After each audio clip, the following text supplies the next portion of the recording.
What are some ways that cultural exchange can impact modern society? Firstly, I firstly uh, society's identities comes to my mind, like communities' identity comes to my mind, because I mean each society, each communities have its own kind of uniqueness, whether it is through rituals, through ceremonies, festival, cuisine, uh, or, or even philosophy that separate them from one another. Which makes an impact because, I mean, in a society where everything it's kind of like a melting pot of everything, of different culture. Having your societies or your community stand out. What makes it stand out is all these tradition and stuff, and secondly is the heritage. And I mean it's still kind of uh, uh, the same as identity, but uh, I, I just think that it should be also classified as a different impact, which is the heritage and continuity. So like there are knowledge that is only being passing down through generations in a community, and uh, you know and its impact can be seen with people trying to maintaining the traditions and even use it to their advantage, maybe like uh, even making profit from uh, these unique things. So how can cultural exchange benefit individuals and communities? I think that cultural exchange brings a lot of uh, benefits in of the facade of any communities. The most notable one is job prospect. Uh, so what I'm trying to say is that when there are different countries that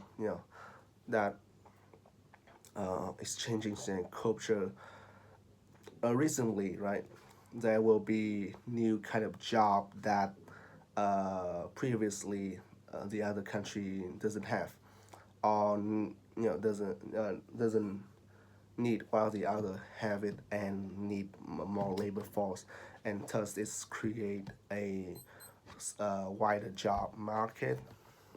And secondly, I just think is that it makes cultural diversity, and then everyone can kind of live in harmony and respecting each other, culture, stuff like that. What are the benefits and drawbacks of tourism for local communities? Well, there are a lot of benefits and also a lot of downsides that can be examined, right?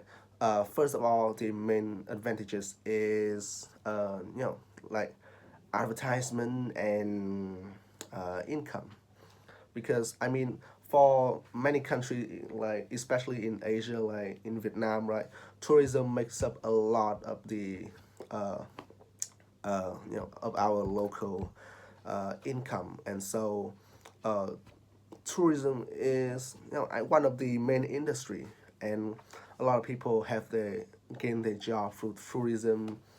And like what I'm trying to say is that people makes a lot of money through the tourism industry, and it's and with the rise of social media, it just helped to you know tourists can help to act as a kind of a free advertisement for our country's image. However, the drawbacks is that because there are people around the world comes to your country, so there are people who are disrespectful to your culture and your environment. They can live, they can do things that is considered out the line, and ultimately doing damage to a country. So there is a lot of things to take into consider.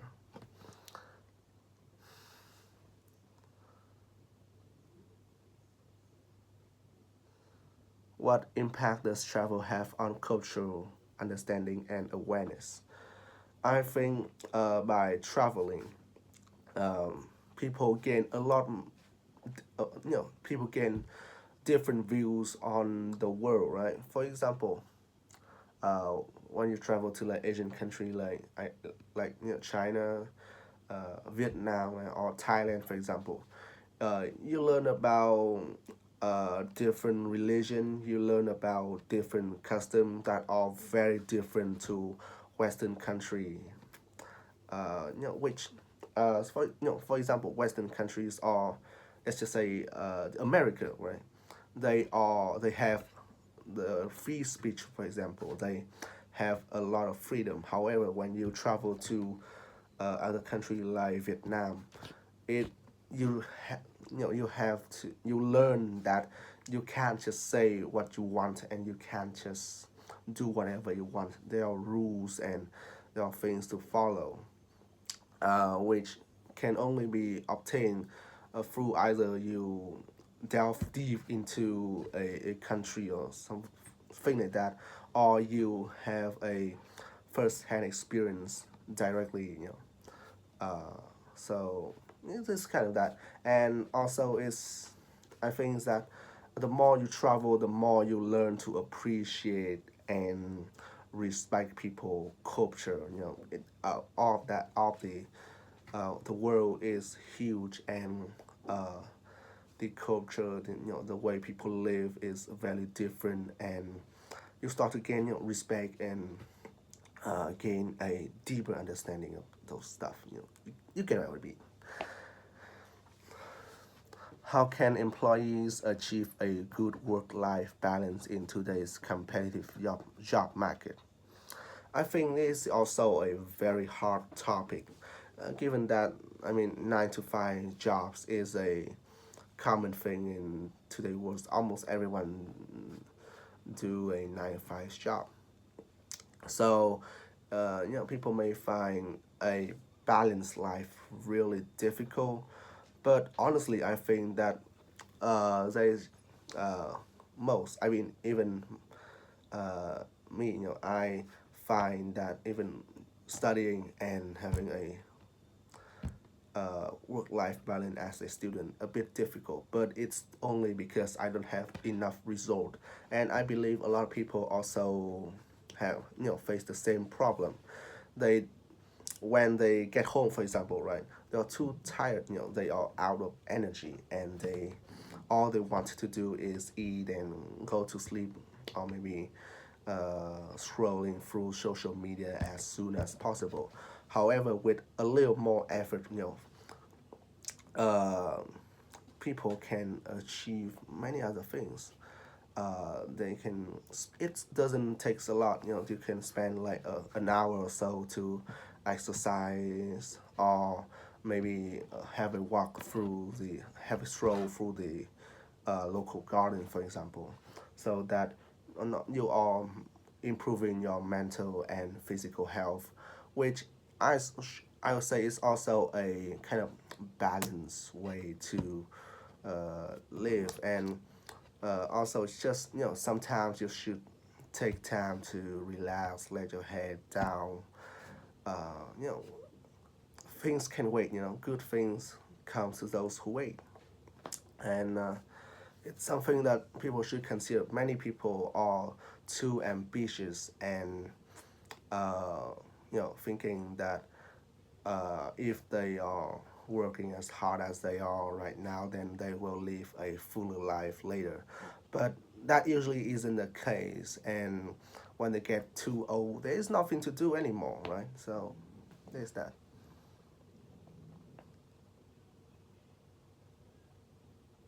How important it is for employees to continue their professional development throughout their career. Uh, I think that it's the pivotal point is that uh, when you continue to polish your skill as a professional in your area, you naturally you get promotion and uh, you're better as a worker, and because of that you are more valuable and more sought after by companies, which opens you opens you up to many potential for to climb the career ladder. And you know because of that, when you constantly upgrading yourself, you won't become irrelevant. You always, people can, a good employee is someone who constantly improving themselves, and therefore they always stand on the top of their career. I remember a phenomenon that I have read about, which state that employees, right, when they achieve certain kind of position, they start to be lazy and incompetent, and that is what makes their career stagnant.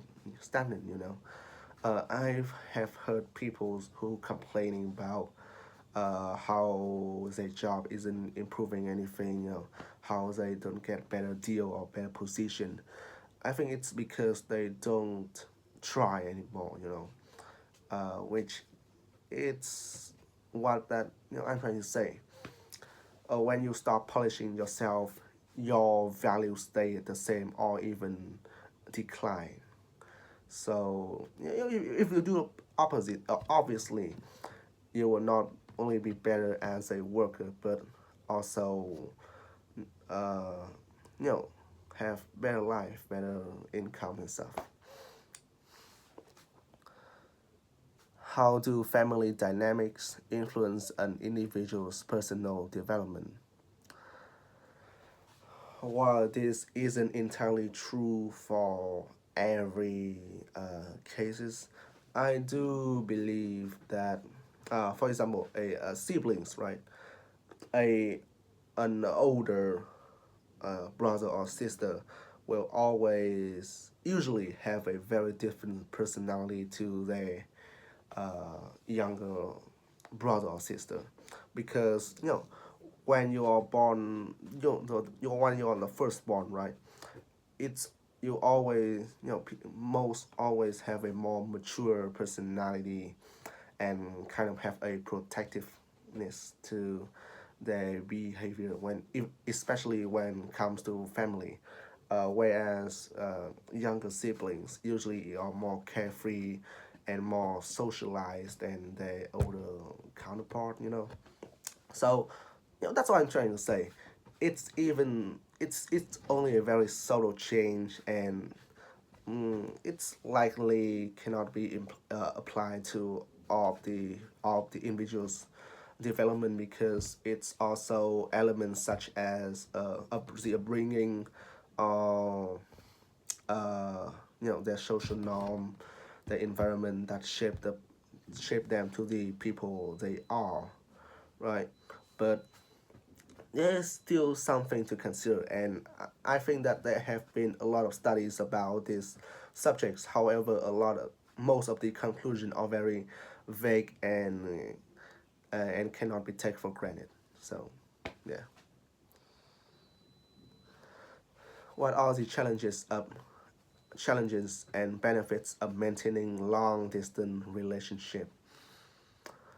Honestly, I this is a really hard topic, because uh, talking about long distance relationship, I mean it's not necessarily just lovers, but it can also be friends, right?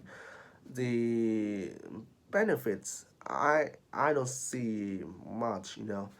I mean, it's possible that if you'll manage to maintain a long and healthy relationship with somebody's, meaning that uh, though they are peoples who are who worth who are who you should befriend or love your entire life, because not only they are loyal, but uh, also that like I'm trying to say is that when you don't meet someone, uh, when you don't meet, you can only meet someone from time to time and still manage to be in a good term with them, meaning that they are good people that deserve your time, and you should establish a and worth, like what I'm trying to say, like they are worthy.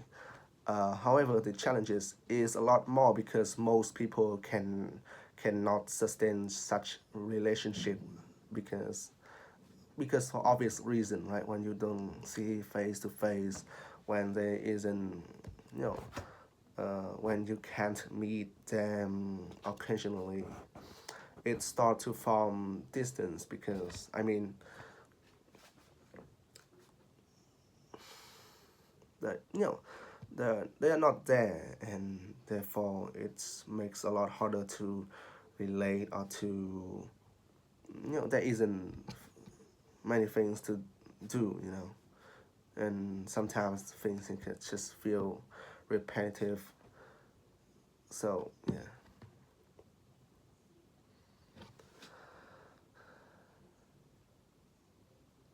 How can societies address issues of inequality and social justice?